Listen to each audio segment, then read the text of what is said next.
Amigas, amigos, muy buenas tardes. La Comisión Provincial del Bicentenario del Ministerio de Gobierno, Derechos Humanos, Trabajo y Justicia les agradece su participación esta tarde en esta tercera conferencia del ciclo La Historia también es noticia, junio, mes de la Patria Gaucha, en conmemoración de los bicentenarios del paso a la inmortalidad del general Manuel Belgrano, de la cuarta invasión a las Provincias Unidas por Salta y a la designación del general Güemes como general en jefe del Ejército de Observación sobre el Perú. Nos acompaña hoy el doctor Abel Cornejo, quien nos va a exponer sobre la invasión de los sarracenos 1817. Así que le agradecemos al doctor su buena voluntad y la predisposición para atendernos y recibirnos acá en su despacho. El doctor Abel Cornejo es procurador, abogado por la Universidad Nacional de Buenos Aires, tiene una dilatada trayectoria en el mundo del derecho, la doctrina y la jurisprudencia tanto provincial como nacional, es docente en diversas universidades de la región y es miembro además de prestigiosas academias nacionales.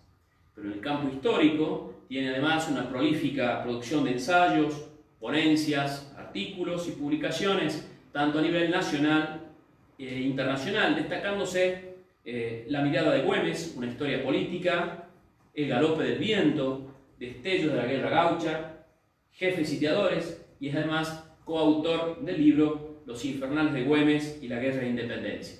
En la actualidad, el doctor Abel Cornejo es procurador general de la provincia de Salta.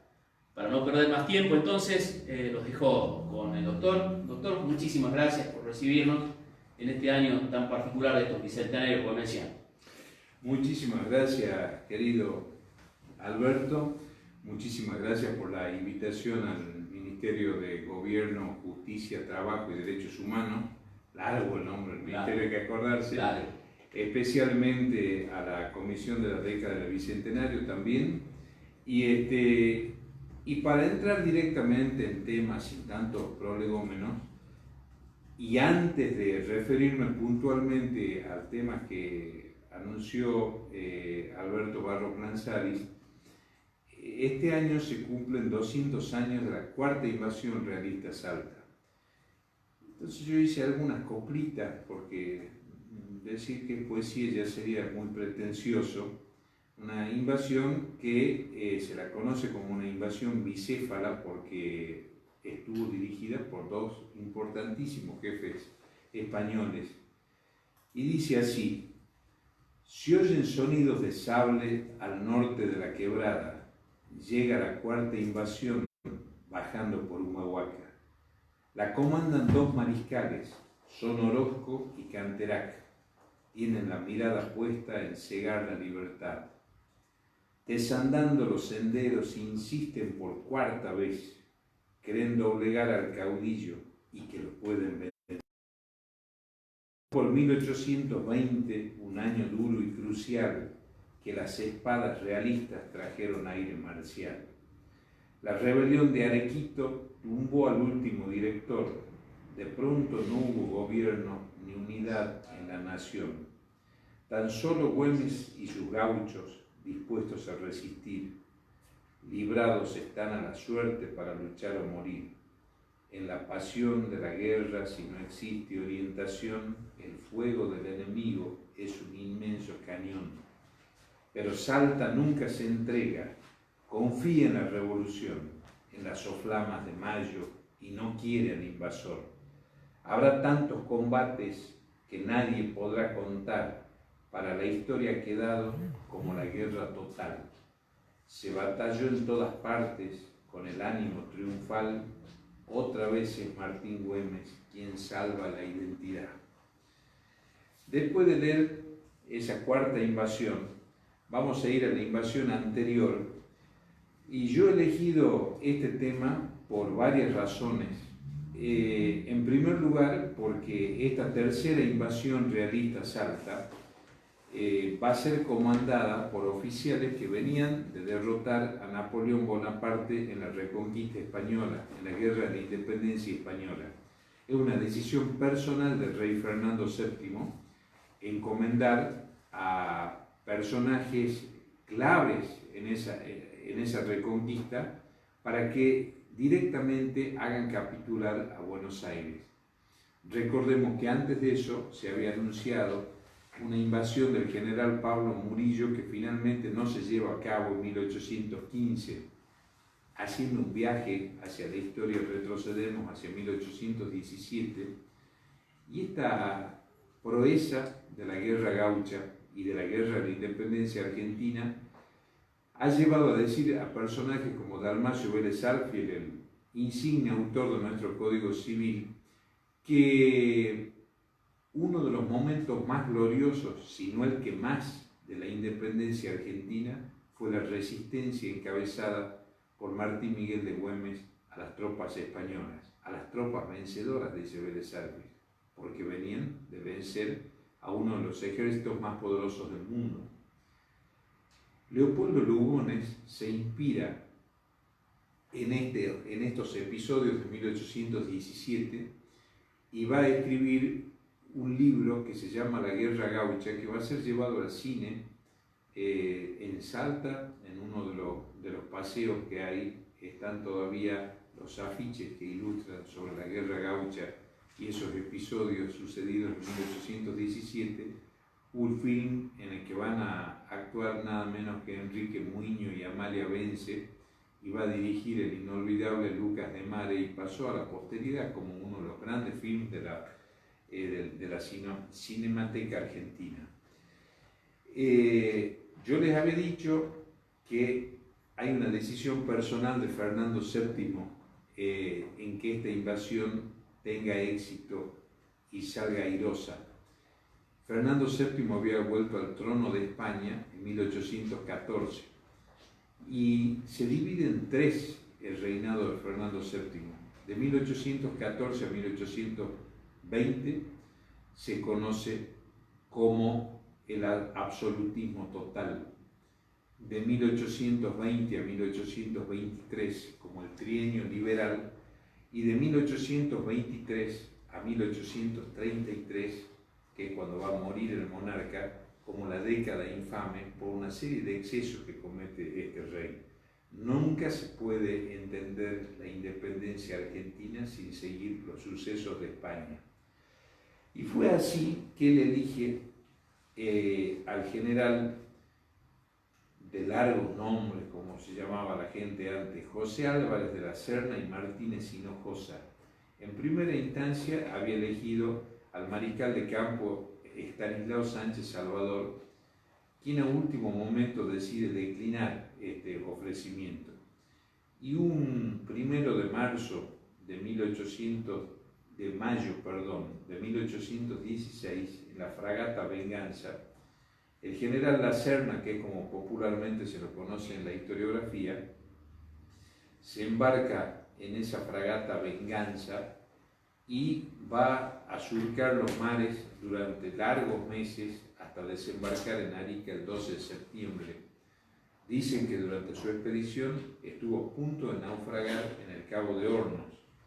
Y tiene la particularidad de que cuando desembarca en Arica, no va a saludar al virrey del Perú, Joaquín de la Pezuela, quien había encabezado la segunda invasión realista a Salta, que es la invasión denominada de los Cuicos.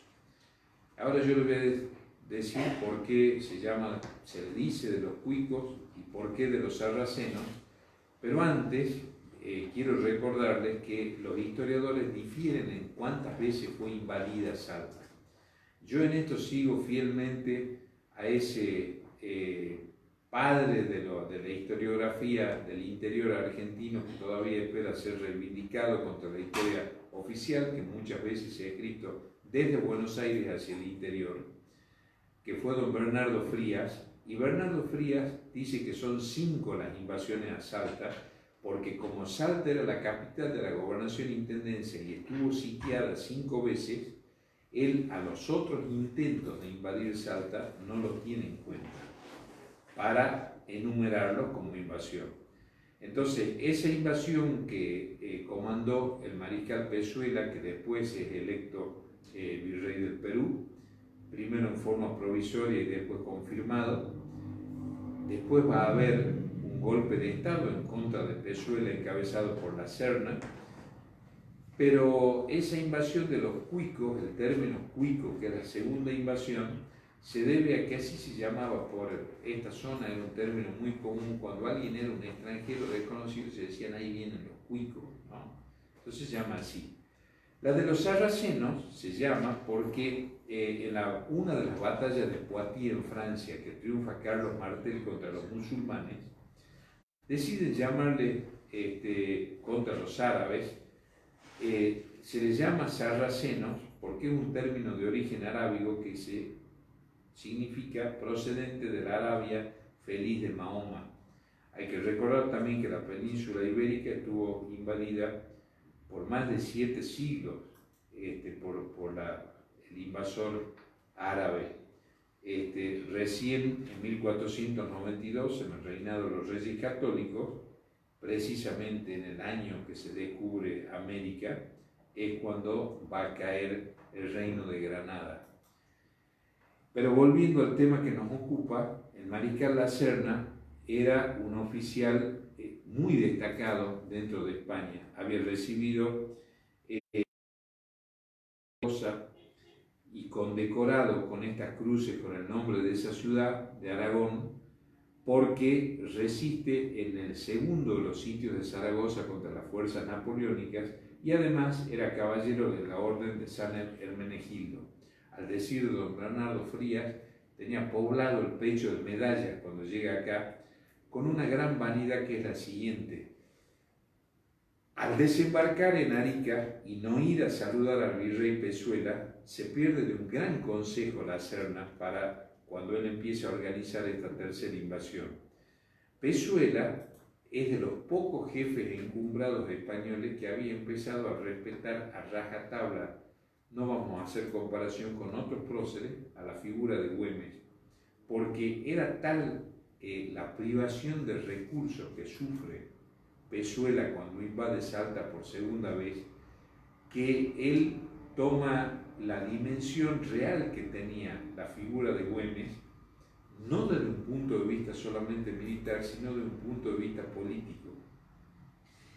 Hay un informe que hace Pezuela cuando va a ser derrocado como virrey del Perú, que es muy importante leerlo y tenerlo en cuenta, porque cuando él se refiere a la segunda invasión realista, dice que él se esperaba con soldados bisoños, es decir, sin formación, y es sorprendido por una guerra de guerrillas, pero además como una guerra de recursos, pero él además queda sorprendido por el liderazgo y el amor del pueblo de Salta, del pueblo de Orán, del pueblo de Tarija, de gran parte del pueblo de Jujuy, aunque hoy no se reconozca eso así, hacia la figura de Martín Miguel de Güemes, que en ese momento tenía tan solo 31 años, pero se había elegido en una suerte de líder, no solamente político, sino hasta espiritual de los gauchos.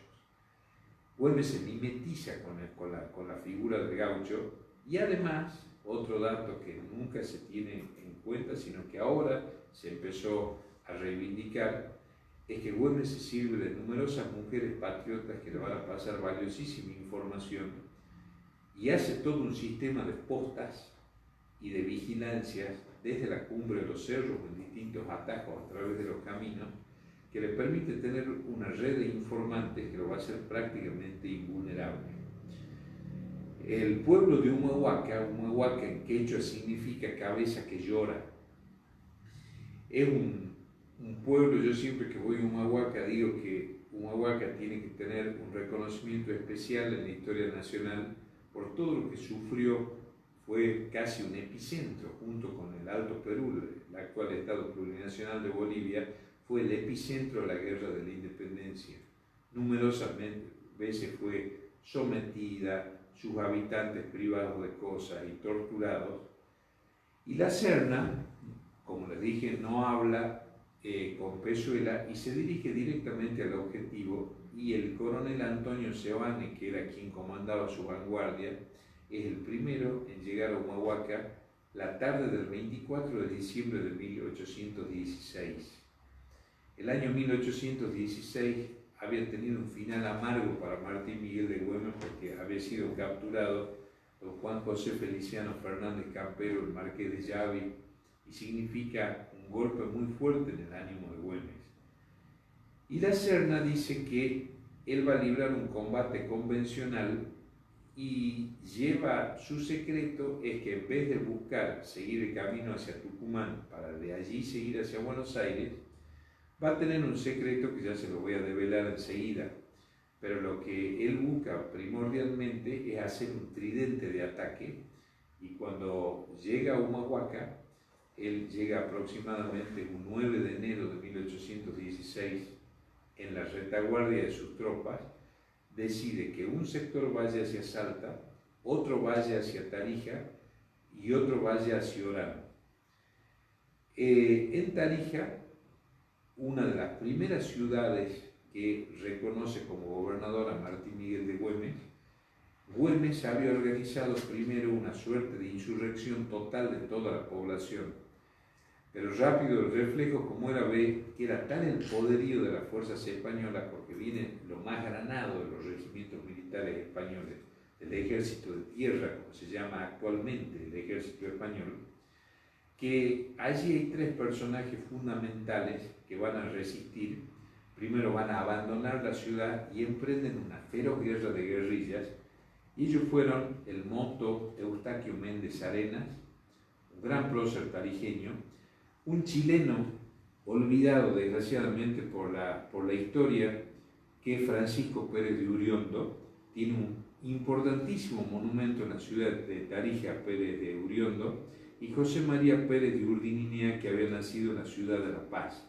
Estos tres destacados oficiales van a comandar esas guerrillas que prácticamente van a desintegrar a las avanzadas españolas y hacen que abandone Tarija.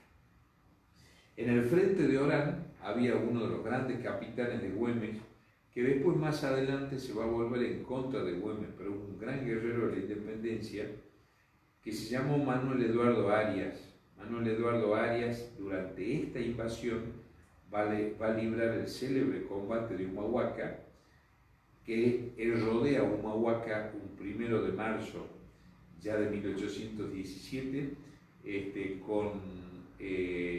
en forma subrepticia con todas las tropas.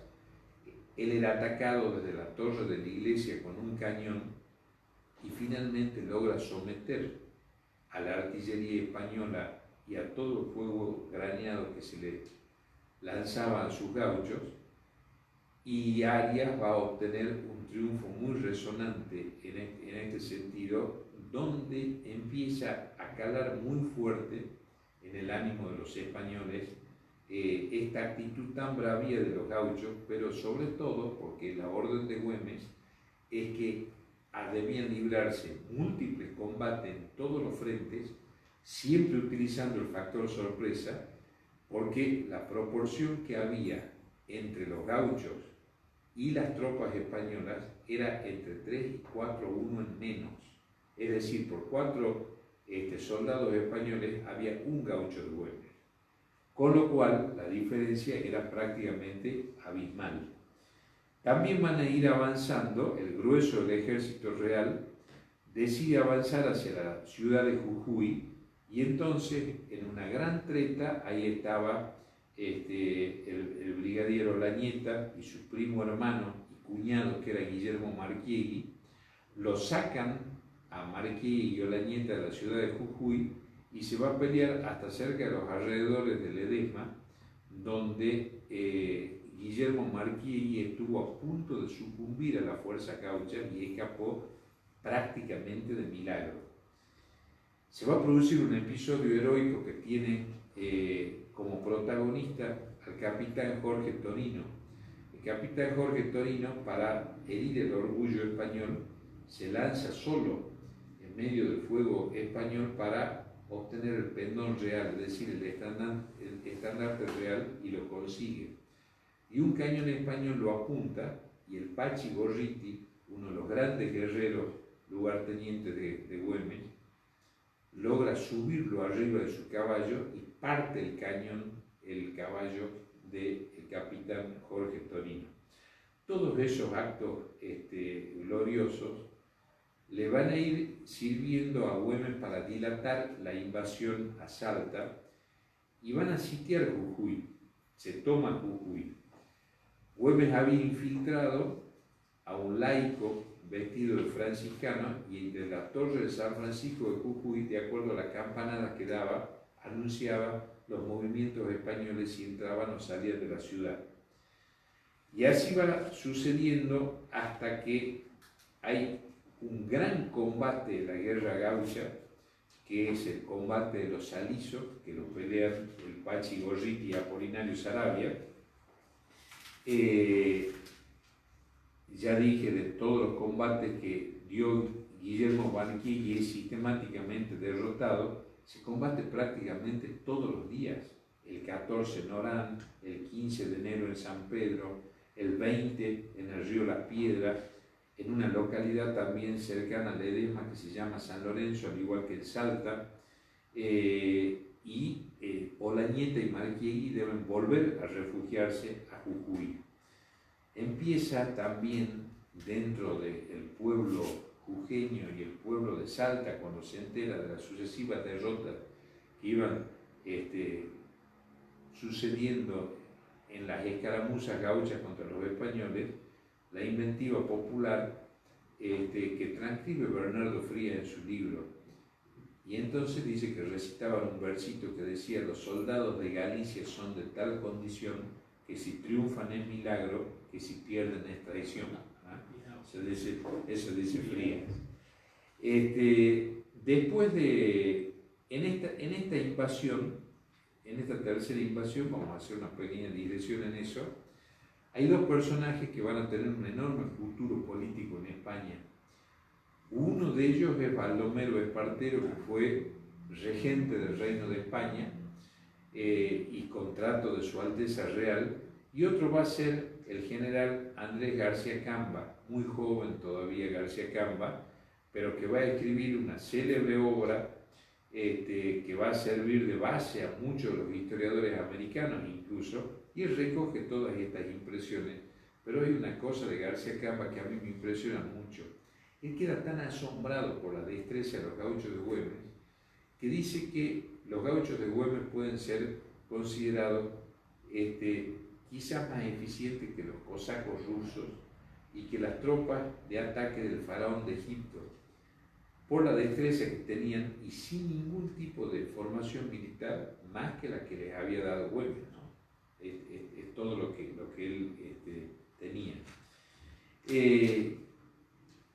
Después de todos estos combates que se suceden en Jujuy, combates, escaramuzas, siguen avanzando las fuerzas españolas y el ánimo de la Serna empieza a decaer, porque en uno de esos combates cae prisionero su sobrino, el capitán español Antonio Martínez. Y entonces la Serna comete uno de sus peores errores, porque él subestima a la figura de Güemes pensando que Güemes era un hombre que tenía precio. Ya habían habido varias ofertas respecto de Güemes. Hay un poema formidable de Julio César Rusato que se llama La Oferta, pero una de las tantas que recibe Güemes. Le ofrece a Güemes ser marqués de España y que su hijo se educase, su hijo mayor, quien años después va a ser gobernador de Salta, Martín del Milagro Güemes Puig, le ofrece que se eduque en el Colegio de Nobles de Madrid, que es donde se educaba toda la élite española. Y para esto va a utilizar nada menos que al cuñado de Güemes, a Román Tejada, al marido de Macacha Güemes, que era la principal confidente y casi una operadora política de Güemes. Güemes lo va a recibir a su cuñado, dice Frías, que con ojos de tigre, por la furia que esto le causa, y entonces le dice: dígale a su jefe, le dice a su cuñado, que Martín Miguel de Güemes no solamente no tiene precio, sino que lo que nunca podrán comprar son sus ideales. Toda una frase de Güemes esa, consecuente hasta su fin, ¿no? Estas tropas van a avanzar hasta la caldera, ya cansadas y diezmadas, entran el 14 de abril. Y el 15 de abril llegan a la legendaria hacienda de Castañares, la misma donde había pernoctado Belgrano en las vísperas de la batalla de Salta, testigo de tantos hechos históricos, incluso muchos años más tarde de la batalla de Castañares, cuando Jujuy se escinde de Salta. Se acantonan en el campo de la Tablada, que Belgrano había bautizado el campo del honor, que está actualmente al costado de la avenida Arenales frente al comando de la Quinta Brigada de Montaña. Y entonces Güemes, que nunca permitió que la ciudad de Salta sufriese ningún tipo de bombardeo ni de asedio, ordena retirar todas sus tropas fuera de la ciudad, pero establece un cerco de tal forma que empieza a atacar en la nocturnidad, aprovechando la nocturnidad. Como atacaban 2 o 3 gauchos, enlazaban un guardia, se lo llevaban, lo tenían cautivo, le quitaban su armamento y lo devolvían y le cortan todo tipo de recursos. Para distraer a los gauchos, pretender confundirlos, el general La Serna va a organizar un gran baile donde invita a algunos de los que después fueron los partidarios de la Patria Nueva, que se llamó, que eran los detractores de Güemes, un sector oligárquico que estaba absolutamente en contra, en ese momento todavía no, pero que pronto va a mostrar sus garras en contra de lo que pensaba Martín Güemes, porque ellos les cuestionan a Güemes todos los esfuerzos que Güemes exige a la ciudadanía de Salta. Muchas veces fueron requisiciones en dinero, en propiedades, porque Güemes decía que si lo que había que formar era la patria, ningún sacrificio era bastante. Y en realidad los gauchos eran hombres de piel morena, curtidas por el sol, que no habían tenido una formación académica y que estaban convencidos que quien los lideraba los llevaba hacia un camino de independencia y libertad que se va a prolongar hasta la muerte de Güemes. Después van a haber otros enfrentamientos que no viene al caso, porque con esta invasión lo que va a suceder es la proyección definitiva de Güemes más allá de la región, pero por sobre todas las cosas en la consideración de la historiografía española hasta el día de hoy. Es muy impactante ver cómo se refieren a Güemes los historiadores españoles. ¿Cuál es la sorpresa que traía La Serna que yo le dije que iba a develar? Normalmente lo que se buscaba era seguir el camino real que iba hacia Tucumán. Entonces esta vez no existía, no se había fundado todavía el Cafayate, entonces existía San Carlos, que había sido una misión jesuítica, pero que era un lugar muy próspero, de personas muy poderosas desde el punto de vista económico, entre ellas don Fernando de Aramburu, que había formado un regimiento llamado el Real San Carlos, que era un fiel partidario del rey de España en contra de la lucha de la independencia. Yo quiero hacer una pequeña digresión porque se agiganta la figura de Güemes en esta invasión, porque desde 1816, que es cuando se retira después de la derrota de Sipe, el general Rondó, y queda Güemes en soledad, ya no va a recibir ningún tipo de ayuda. Queda Güemes y sus gauchos ante cualquier tipo de invasión o cualquier tipo de ataque exterior que se produjese. Y en el Alto Perú, con caudillos de una enorme valentía como Manuel Asensio Padilla, como José Manuel Nanza, como Juan Azurduy, pierde la vida en el combate de la Laguna por salvarle la vida a su esposa, que era Juan Azurduy, Manuel Asensio Padilla, queda únicamente peleando porque había sido prácticamente copado por las fuerzas españolas, un sacerdote ilustre que en Tucumán tiene una calle que lo recuerda, pero al día de hoy en Bolivia es muy reconocido, que es Ildefonso de las Muñecas, era todo lo que quedaba. Más abajo Güemes y sus gauchos. Entonces, en 1817, sí tenía el apoyo del director supremo Juan Martín de Pueyrredón, pero era una situación muy difícil para enfrentar al ejército más poderoso del mundo que acababa de derrotar a Napoleón Bonaparte en la reconquista española, tener que enfrentarlo sin abusar todo el ingenio para poder vencer ese avance. Entonces, cuando decide marchar hacia los valles, Güemes había infiltrado distintas damas en ese baile que le informan de los movimientos de la Serna. ¿Y qué es lo que hace? Él va a tratar de llevarlo, Cerrillos en aquel momento el caserío, hacia la zona del Bañado, que es ser prácticamente pegado a la localidad de Carril, hacia Pulares, hacia la quebrada de Escoipe, hacia Pucará, donde va a perder la vida el coronel Vicente Sardino, un coronel español muy importante.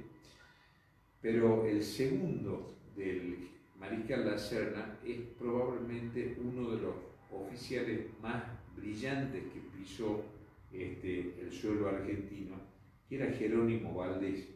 Jerónimo Valdés, que lo critica mucho a su jefe. La Serna busca todo el tiempo dar un combate convencional. Entonces Valdés, en un momento dado, empieza a ver que la única forma de poder combatir a los gauchos es combatir de la misma forma. Entonces trata de dividir en partidas, pero ¿qué es lo que pasaba? El fuerte de las fuerzas españolas era la infantería y el fuerte de los gauchos era la caballería. Y así se van a producir múltiples escaramuzas en el Valle del Lerma, hasta que esto va a quebrar absolutamente el ánimo del mariscal La Serna, y el mariscal La Serna decide volver a la ciudad a hacer una reunión en la casa del hermano de Valdés, que vivía en Salta, que era un asturiano, y a pesar de haber hecho ofertas, de darse cuenta que no había forma de doblegar el espíritu de Güemes y de una gran resistencia que encuentra también en el pueblo de Salta, nos imaginemos que en esa época Salta tenía como máximo 15 cuadras de largo, eso era toda la ciudad de Salta, pero lo que sí aprovechaba muy bien Güemes es que había diversos caseríos que rodeaban la ciudad, y él va a saber aprovechar eso. Ante esta situación, La Serna decide retirarse después de 5 meses de prácticamente combatir todos los días. Un solo episodio, dice Bernardo Frías, lo va a afectar espiritualmente a Güemes, que es que el general Carratalá, que era uno de los oficiales españoles, se va a casar con la primera novia de Güemes, con Ana Gorostiaga. Ana Gorostiaga, que está enterrada a extramuros del Escorial, y que muchos años más tarde le va a escribir una carta a Macacha Güemes. Pero ¿qué es lo que pasaba con Ana Gorostiaga?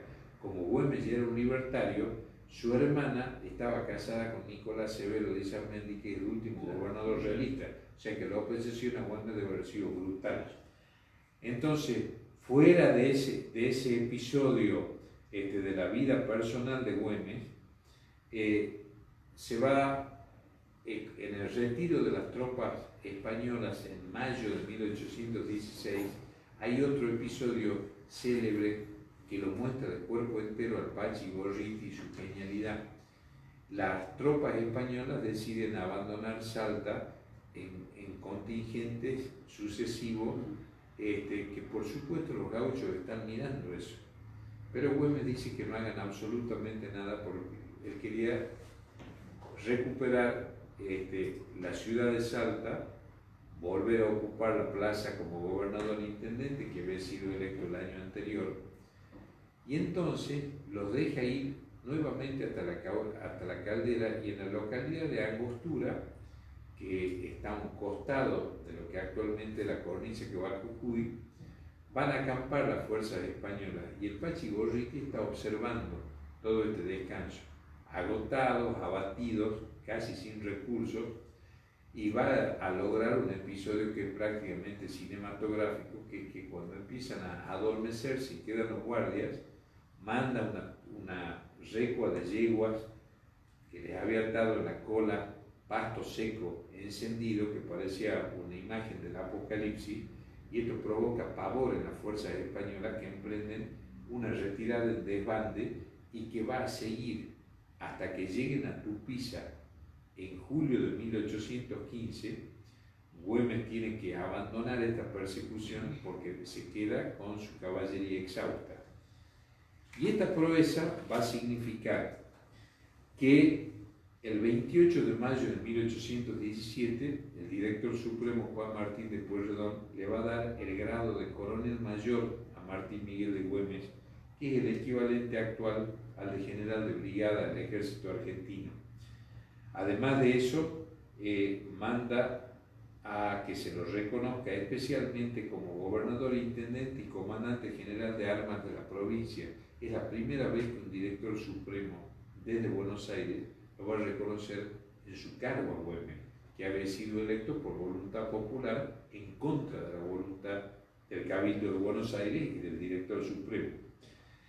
Al hijo de Güemes, Martín del Milagro Güemes Puig, se le va a conceder una pensión anual de 400 pesos y se distingue a numerosos gauchos de Güemes, y sin embargo acá vienen algunas injusticias que propina la historia, porque nunca ningún líder puede ser solo si no tiene grandes capitanes o grandes colaboradores que los rodean. Entonces yo siempre digo que también esas condecoraciones debieron haber ido hacia especialmente el Pachi Gorriti, Apolinario Saravia, Bonifacio Ruiz de los Llanos, don Luis Burela, o el glorioso comandante don José Antonio Rojas, que fue soldado de 1000 batallas, ¿no? Así que con esto concluyo este relato sobre la invasión de los sarracenos, uno de los episodios más gloriosos de la independencia argentina. Muchísimas gracias, doctor Abel Cornejo, por habernos ilustrado tan bien sobre esta invasión. Nosotros sabemos, digamos, los salteños, que la invasión del 17 fue un parteaguas, digamos, respecto del accionar militar de Güemes, toda su genialidad desplegada en esa invasión. Nosotros tenemos alguna referencia a esa condecoración que el gobierno central le manda a Güemes en nuestro escudo, el escudo de nuestra provincia, la famosa estrella de 6 puntas. La famosa estrella de 6 puntas, esa era la insignia que se le da el reconocimiento a Güemes y sus gauchos. Pero desgraciadamente nunca se le entregaron ni al general ni a ninguno de los que participaron en la batalla. El gobierno central, según los oficios de esa época, no tenía dinero en la tesorería para esas condecoraciones. Una pequeña anécdota sobre eso. Los gauchos de Güemes fueron considerados fuerzas irregulares hasta que un salteño que fue gobernador de San Juan, que fue Zacarías Yancy, que fue gaucho de Güemes a los 14 años, ya octogenario, por la década del 80, cuando se organiza institucionalmente ya el ejército argentino, se dan estudios sistematizados, se establecen grados, como la forma que siguen organizadas las Fuerzas Armadas actualmente. A Zacarías Yancy se le va a dar el grado de general de la Nación. Y Zacarías Yancy, en su persona, es la primera vez que se reconoce a un gaucho de Güemes, porque se da por su servicio a la independencia argentina. Y cuando Zacarías Yancy recibe esta condecoración, él dice: hoy se reivindica la figura del más grande libertador que tuvo América. Obviamente, nosotros sabemos de la importancia de la figura del general José de San Martín, pero para un humilde gaucho de Güemes, que había llegado a ser nada menos que gobernador de San Juan, porque él termina sus días ahí y sigue una descendencia de Yancy hasta el día de hoy. Hay una calle al oeste de la ciudad de Salta que se llama Zacarías Yancy, que muchos no deben saber por qué. En la figura de Zacarías Yancy es que los gauchos dejan de ser una fuerza irregular y pasan a ser soldados de la independencia oficialmente reconocidos casi 60 años más tarde de la muerte del general Güemes. Wow. Queremos agradecer al doctor Abel Cornejo también, queremos agradecerle al Centro de Residentes Salteños de Tierra del Fuego, también de Surdó, provincia de Buenos Aires, Malvinas Argentinas, el Centro de Residentes Salteños de Mar del Plata, que también nos acompañó, gente del Círculo Militar, también que accedió a nuestra teleconferencia. Queremos aprovechar estos últimos minutos para invitarlos a todos para el próximo 17 de junio, a partir de las 19, vamos a transmitir por este sistema virtual la sesión histórica del Instituto Gomesiano de Salta, que por obvias razones no puede hacer su sesión de manera presencial. Así que todos están invitados. Un agradecimiento especial otra vez de nuevo a nuestro querido amigo, el doctor Abel Cornejo. Muchas gracias. Muchísimas gracias.